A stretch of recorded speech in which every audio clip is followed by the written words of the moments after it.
এর আগে আমরা বহু বিধানসভা অধিবেশনে শাসক বনাম বিরোধীর লড়াই দেখেছি আগের সরকারের আমলে। তবে সরকার বদলের পর এখন আমরা বিধানসভায় বিরোধী বনাম বিরোধীর লড়াই দেখছি। আপনারাও ভাবছেন হয়তো কি হয়েছে বিধানসভায়। রীতিমতো আজকে বিধানসভায় উত্তপ্ত পরিস্থিতি। তবে লড়াইটা শাসক বনাম বিরোধীর নয়। এর আগে আমরা দেখেছি বিরোধী দলকে কখনো বলতে দেওয়া হয়নি, তবে এবারে বিরোধী দলকে বলতে দেওয়া হয়েছে এবং দুই পক্ষের বিরোধীকেই বলতে দেওয়া হয়েছে। তবে বিধানসভায় আজকে পরিষ্কার মুখোমুখি বিরোধী বনাম বিরোধীর লড়াই দেখা গেল। আজকের প্রতিবেদনে সমস্ত কিছু দেখাবো। অন্যদিকে কুণাল ঘোষকে দেখে তার দলের লোকেরা এই চোর চোর স্লোগান দিচ্ছেন বিধানসভার অন্দরে।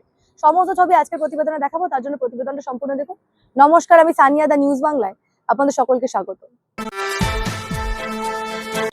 বিধানসভায় আজকে আমরা এক অন্য ছবি দেখতে পেলাম। এতদিন ধরে বিধানসভায় আমরা বারে বারে শাসক পক্ষ এবং বিরোধী পক্ষের লড়াই দেখেছি, শাসক পক্ষের বিরুদ্ধে বিরোধী পক্ষকে বলতে শুনেছি।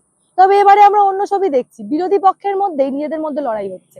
একদিকে ঋতব্রত তৃণমূল, অন্যদিকে মমতা বন্দ্যোপাধ্যায়ের সমর্থনে কালীঘাটের তৃণমূল। দুজনে কিন্তু একে অপরের সঙ্গে চরম লড়াই চলছে। একদিকে যখন এই বর্তমানে বিরোধী দলের নেতা ঋতব্রত বন্দ্যোপাধ্যায়, কিন্তু অন্যদিকে ও কালীঘাটের তৃণমূল তারা কিন্তু এই ঋতব্রত বন্দ্যোপাধ্যায়কে কোনোভাবে বিরোধী দলের নেতা মানতে তারা রাজি নয়। ফলে বিধানসভায় কে বক্তৃতা নেবে সেই নিয়ে তুমুল বিতর্ক আজকে বিধানসভায় দেখা গেল।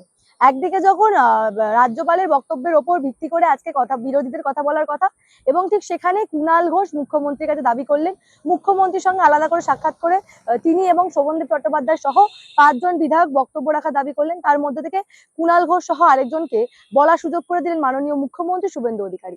এবং সেখানে বলতে কি কুণাল ঘোষ পরিষ্কার জানিয়েছেন যে বিরোধী দলের নেতা অর্থাৎ ঋতব্রতর কাছে তারা কোনোভাবেই বলার জন্য অনুমতি চাইবেন না, অর্থাৎ যা অনুমতি তারা মুখ্যমন্ত্রীর কাছে চাইছেন। তবে ঋতব্রত বন্দ্যোপাধ্যায়ের কাছে কোনো রকম কোনো অনুমতি এই কালীঘাট বা মমতা বন্দ্যোপাধ্যায়ের পক্ষে তৃণমূল চাইবে না, এই বিষয়টা আজকে আবারও পরিষ্কার করে দিলেন কুণাল ঘোষ।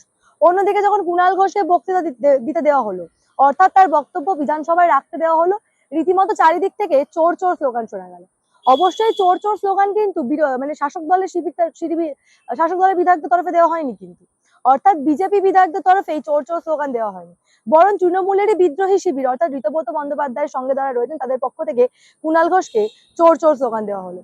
অন্যদিকে কুণাল ঘোষ ও ঋতব্রতর উদাহরণ তুলে বললেন যে এই সরকার রাজ্যপালের ভাষণে যে বক্তব্য আমরা শুনেছি, নারী সুরক্ষার কথা আমরা শুনেছি, নারীদের বিরুদ্ধে অন্যায় অবিচার হলে সরকার শাস্তি দেবে সেই কথা আমরা শুনেছি। অন্যদিকে ঋতব্রত বন্দ্যোপাধ্যায়ের নামও কিন্তু নারী নির্যাতনের সঙ্গে যুক্ত রয়েছে, তাহলে তাকে কেন কিছু করা হচ্ছে না সেই বক্তব্যও কিন্তু আজকে বিধানসভায় কুণাল ঘোষ রেখেছেন।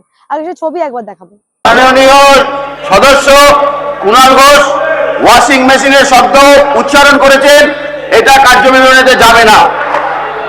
প্লিজ এরকম শব্দ ব্যবহার করবেন না। বলার যে রাখার নেই, বলার যে রাখার নেই। আরে এরা স্যার আমার ভয় পায়, এরা আমাকে ভয় পায়, তাই বলতে দিচ্ছে না। এরা ভয় পায়, এরা ভয় পায়।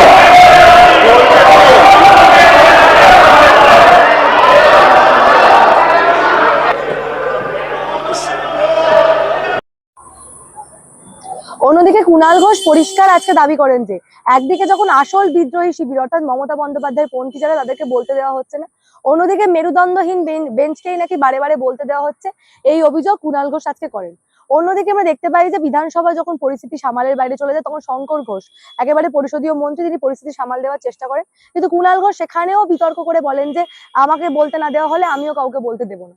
অন্যদিকে যখন এই গোটা বিষয় স্পিকার হস্তক্ষেপ করেন, তিনি পরিষ্কার বলেন যে আপনি এখতিয়ারের মধ্যে থেকে কথা বলুন বা শান্তভাবে কথা বলুন, তখন কিন্তু পাল্টা স্পিকারকেই একাধিক কথা বলেন কুণাল ঘোষ। রীতিমতো কিন্তু বিধানসভার মাঝখানে আজকে আমরা একটা বিতর্কের ছবি দেখেছি, রীতিমতো দ্বন্দ্বের ছবি দেখেছি। অন্যদিকে কুণাল ঘোষ সজল ঘোষের প্রসঙ্গ টেনে এনে বলেন যে যখন সজল ঘোষের বাড়ির বাইরে পুলিশ গেছিল তখন কিন্তু এই কুণাল ঘোষই প্রতিবাদ করেছেন, তাহলে আজকে কেন শাসক দলের গিয়ে তারা কুণাল ঘোষের পক্ষে বা মমতা বন্দ্যোপাধ্যায়ের আসল তৃণমূলের পক্ষে? বর্তমানে দাঁড়িয়ে তৃণমূলে কে আসল তৃণমূল কে নকল তৃণমূল সেটারই মূল লড়াই। ফলে কুণাল ঘোষ আজকে আবারও নিজেদেরকে আসল তৃণমূল বলে দাবি করলেন, এবং তাদের পক্ষ থেকে কেন শাসক দল বলছে না সেই প্রশ্নই কিন্তু আজকে বিধানসভায় তিনি তুলে ধরলেন। যদিও সজল ঘোষ এটার উত্তর কিন্তু একেবারে মজার ছলে দিয়েছেন, পরিষ্কার বলছেন যে কারা কালীঘাটের তৃণমূল এবং কারা নিমতলা ঘাটের তৃণমূল ভাগাভাগি করে বসতে দেওয়ার ব্যবস্থা করা হোক, তাহলে সমালোচনা করতে সুবিধা হয়। এই মন্তব্যই কিন্তু আজকে বিধানসভা থেকে সজল ঘোষ করেছেন। ফলে সব মিলিয়ে একটা বিষয় পরিষ্কার, আজকে বিধানসভায় রীতিমতো কিন্তু উত্তপ্ত পরিস্থিতি দেখা গেছে এবং কার্যত মজার ছবি আমরা বিধানসভায় দেখতে পেয়েছি। এই হেন বিধানসভা অধিবেশন আমরা কিন্তু এর আগে দেখিনি। স্যার, স্যার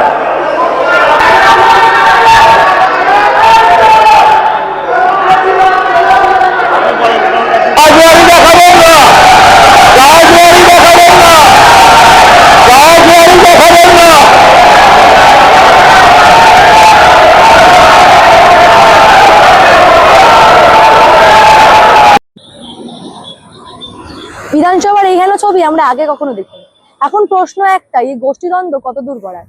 বিধানসভায় বর্তমানে একটাই ছবি, এই যে বিরোধী শিবির, তাদের মধ্যে কিন্তু দুটো ভাগ, অর্থাৎ একটা ঋতব্রত বিদ্রোহী শিবির, অন্যদিকে মমতা বন্দ্যোপাধ্যায়ের পন্থী যারা।